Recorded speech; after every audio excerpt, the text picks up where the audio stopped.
Sobat NSPP, apa kabar nih? Semoga dalam keadaan baik-baik aja ya di rumah maupun dimanapun. Semoga keadaannya sehat. Dalam rangka Hari Kesehatan Jiwa Sedunia, dengan tema kita hari ini, teman dengan kecemasan sosial. Bersama saya Agatha, Humas Rumah Sakit Pusat Pertamina, akan ngobrol bareng bersama Dr. Endah, Nona Wulan, spesialis kedokteran jiwa. Nanti kalau ada pertanyaan lebih lanjut atau mau tanya-tanya, boleh langsung ketik di kolom komentar. Langsung aja kita sapa dokternya. Halo dokter, apa kabar? Baik Agatha, kabar baik. Sehat ya? Sehat. Awal-awal kok agak beribet, emang agak cemas ya? Iya nih kayaknya harusnya saya yang ini deh. Cemas Yang- berhadapan dengan saya? Deg-degan dong. Iya. Gangguannya jadinya saya juga pengen tahu gitu kan. Iya. Dok, dalam rangka Hari Kesehatan Jiwa Sedunia, sebenarnya apa sih dok teman dengan kecemasan sosial? Ya, seperti yang Agatha lakukan saat ini, setiap berhubungan dengan orang lain atau banyak orang, baik itu menelpon, mau ke mall, interaksi dengan sosial membuat cemas. Bener. Awal-awal kan Agatha seperti cemas karena berhadapan dengan beberapa orang. Nah, inilah seperti itu orang yang cemas dengan kecemasan sosial.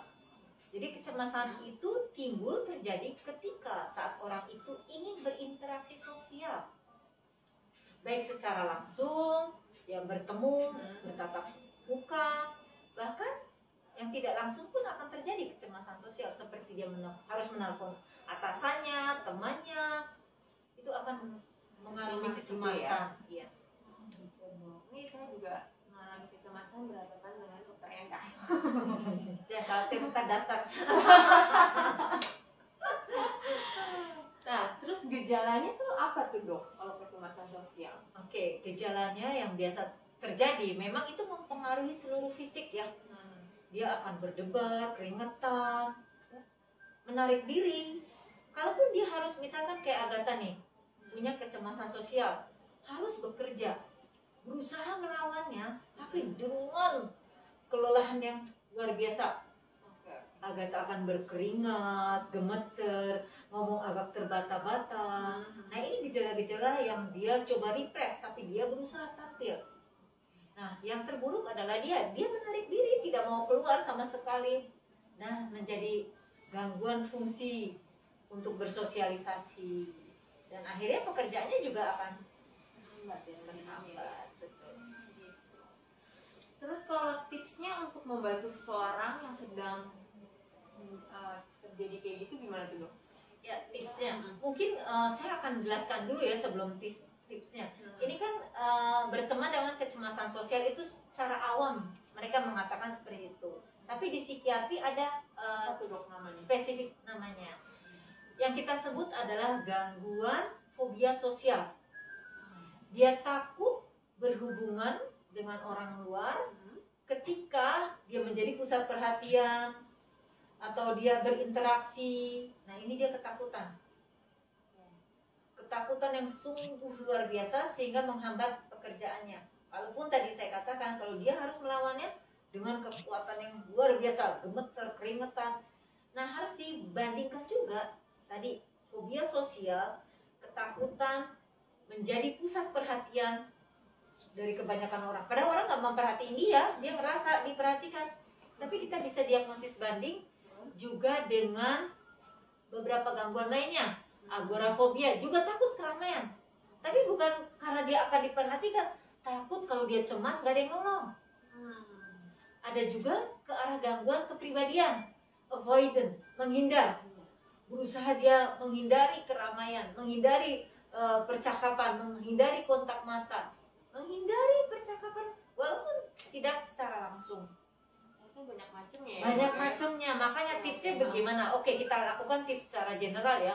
Otomatis kalau udah yang begitu parah, memang kalau mereka belum dapat pertolongan, lakukanlah hal yang simple, membuat diri rileks sambil berbicara ke orang. Dia usahakan mengatur nafas dengan perlahan, seperti meniup balon. Tarik lagi. Coba kalau niup balon, ya Agatha gimana? Pelan-pelan kan? Iya. Nah, itu dengan sendirinya kondisi keluhan fisiknya lebih stabil, jantung berdebarnya lebih pelan, perlahan turun. Nah, membuat dia tenang dan rileks dan dia bisa berkomunikasi.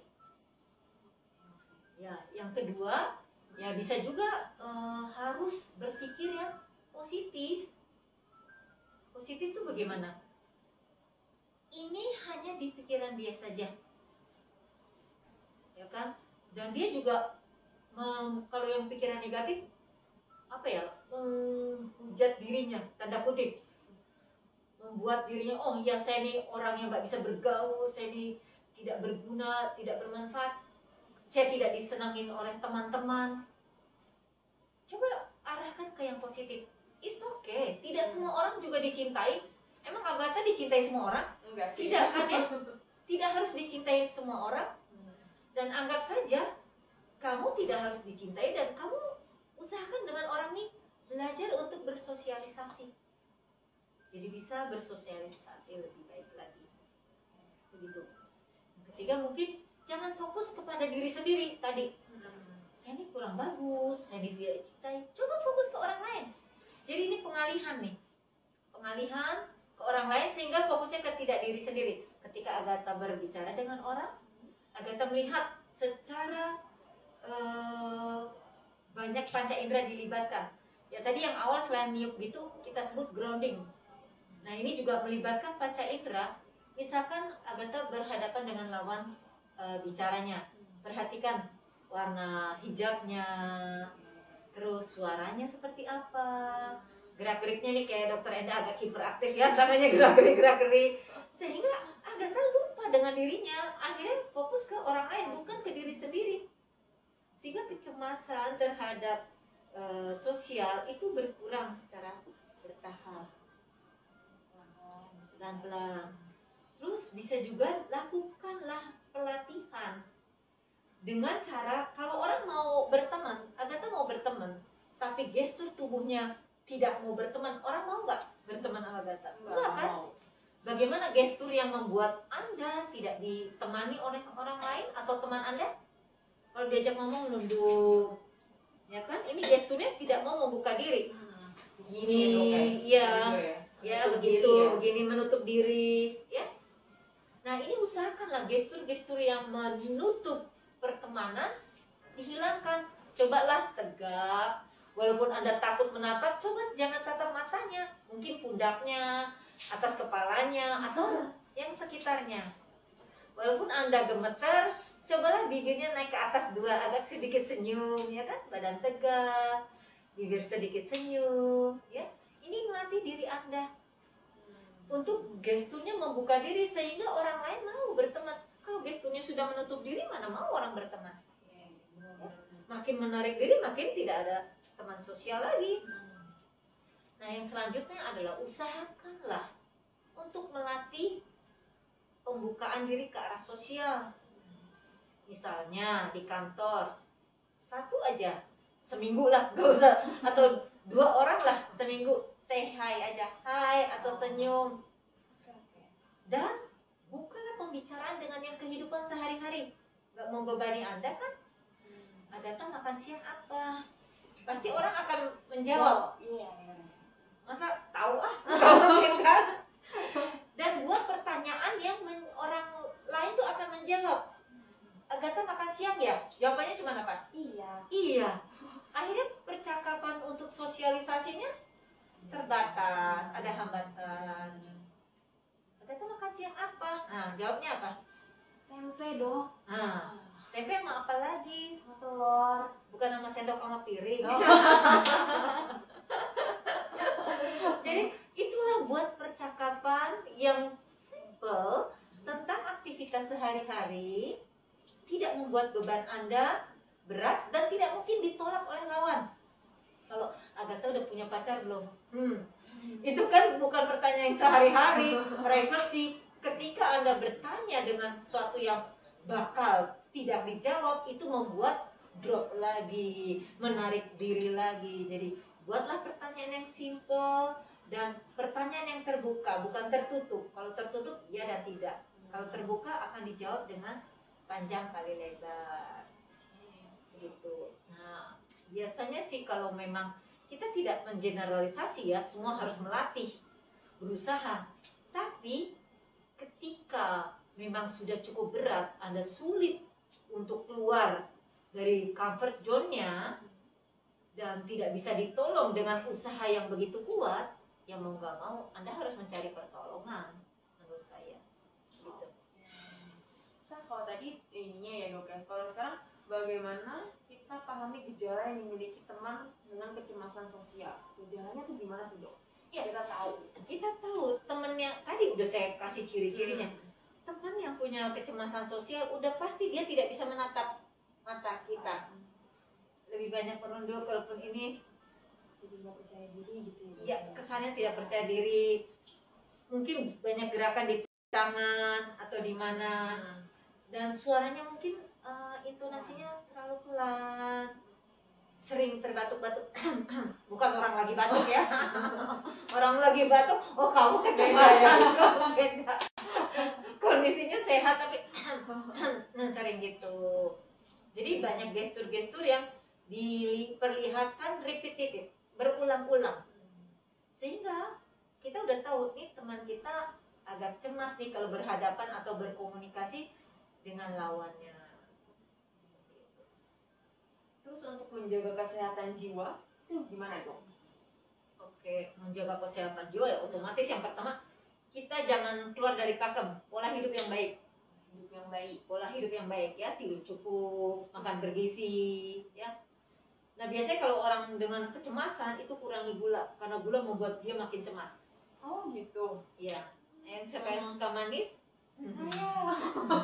Kurangi ya biar nggak cemas berlebih. Kalau sambil mau makan minum teh atau pakai sirup bak kaca, oh sudah terlalu manis.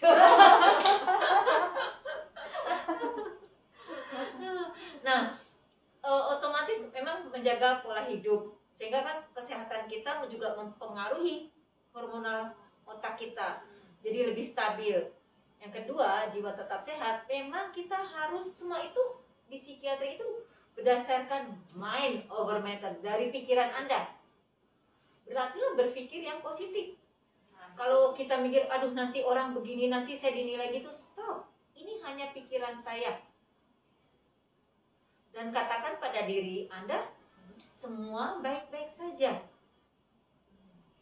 Itu juga menenteramkan diri kita loh, tanpa sadar. Dan juga belajar menghargai diri sendiri. Jangan menilai negatif, terus menyalahkan diri. Ya makin kurang energi Anda. Semakin cinta sama diri sendiri, biar positif terus. Biar positif dan ada energi, dan Anda bisa bersosialisasi dengan baik. Dok, ini ada pertanyaan, kecemasan yang masih trauma dengan kecemasan sama atau tidak? Ini itu. Trauma dengan kecemasan sama atau tidak? Trauma itu seseorang yang mengalami atau menyaksikan kejadian yang membuat dia traumatis. Itu gangguannya ke arah stres akut atau post trauma stress disorder. Sedangkan kecemasan seseorang yang mengalami kondisi yang membuat dia tidak nyaman dan bereaksi pada tubuh. Reaksi tubuh ada apa aja gejalanya? Berdebar, sesak nafas, tercekik, kram, keringetan, mau pingsan, mau mati. Orang yang mengalami trauma bisa mengalami komorbid, gangguan komorbid, kecemasan dan depresi. Jadi berbeda sekali, tapi bisa juga orang mengalami suatu trauma tapi yang bukan membuat traumatis, dia lari ke arah kecemasan. Terus ada lagi yang nanya, dok, apa perbedaan introvert dan social anxiety? Introvert itu karakter. Social anxiety itu tadi yang saya jelaskan, fobia sosial, gangguan mental. Introvert itu bisa terjadi beberapa karakter yang bisa menyebabkan seseorang introvert. Ya tadi, cemas menghindar, ya, tidak mau dikritik, dipersalahkan, dinilai buruk.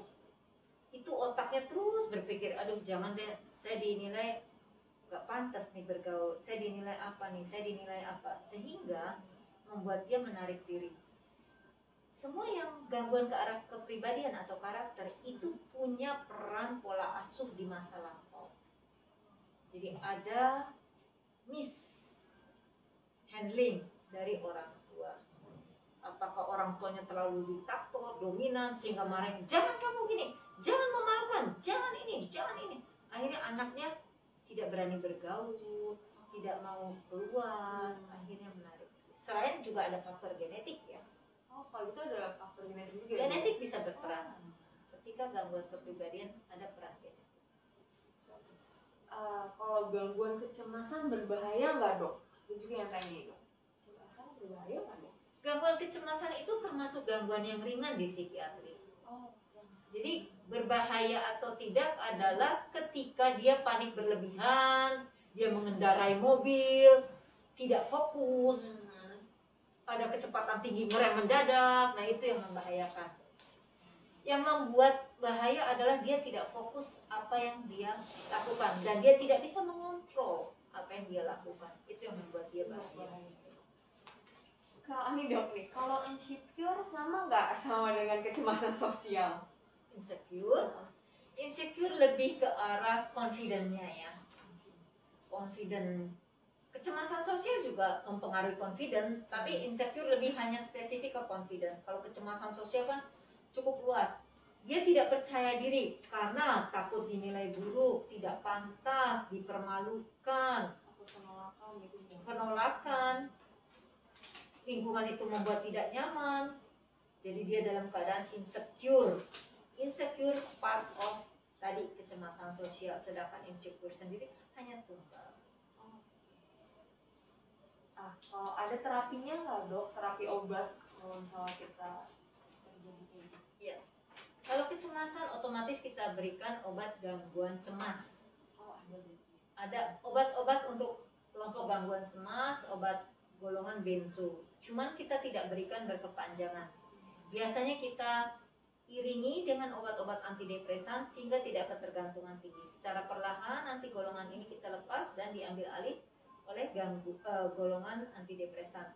Namun karena gangguan cemas ini kalau di luar negeri ini sangat-sangat ringan sehingga psikiaternya tidak mau memberikan obat. Langsung masuk training terapi untuk DBT, CBT, macam-macam. Banyak trainingnya. Nanti kita akan lakukan juga sih di etik. Oh, Di etik atau di RSPP juga nanti ada. Cuman kita belum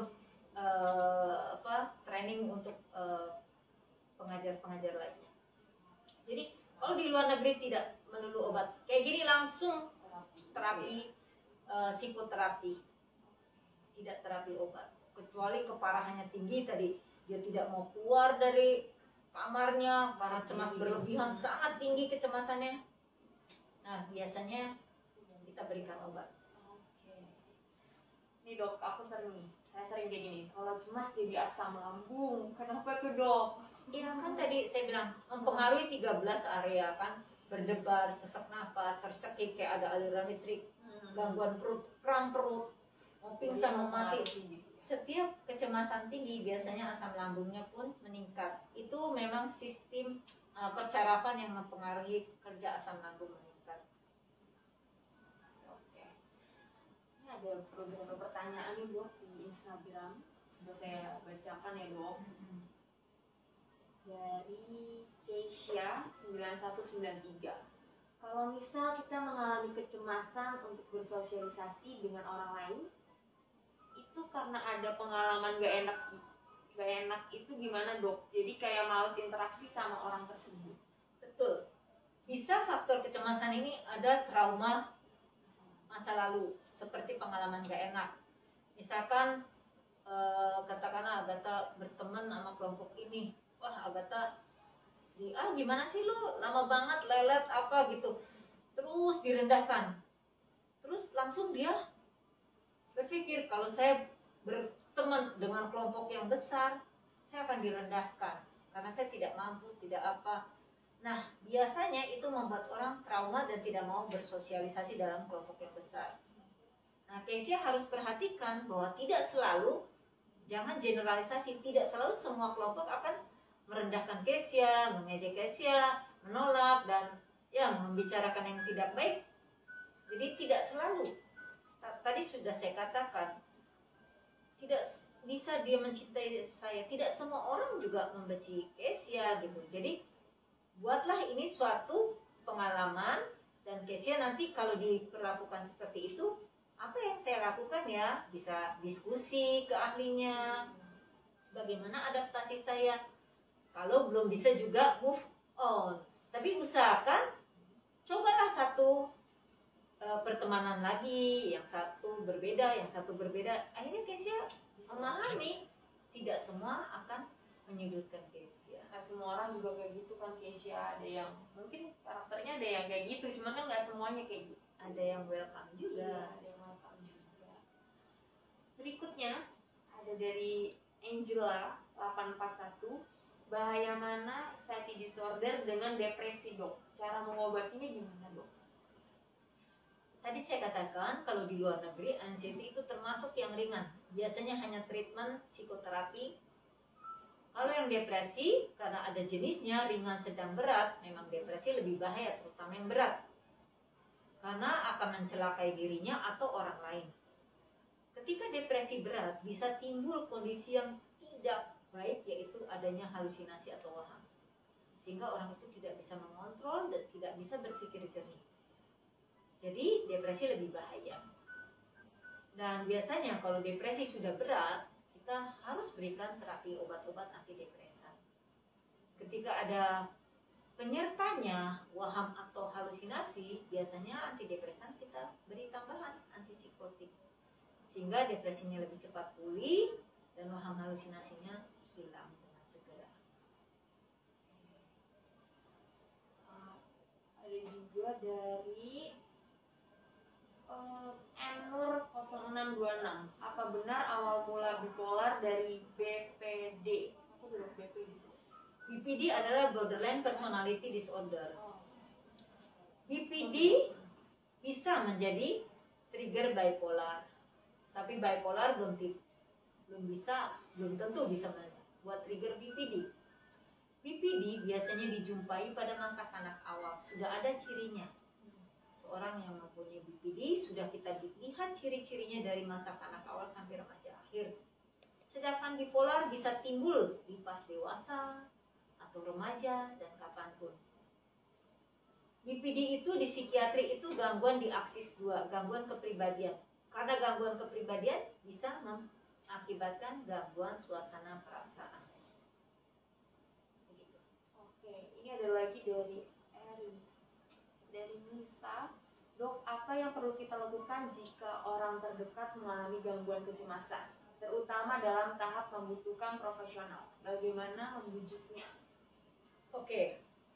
Pertama kita harus membuat posisi kita di posisinya.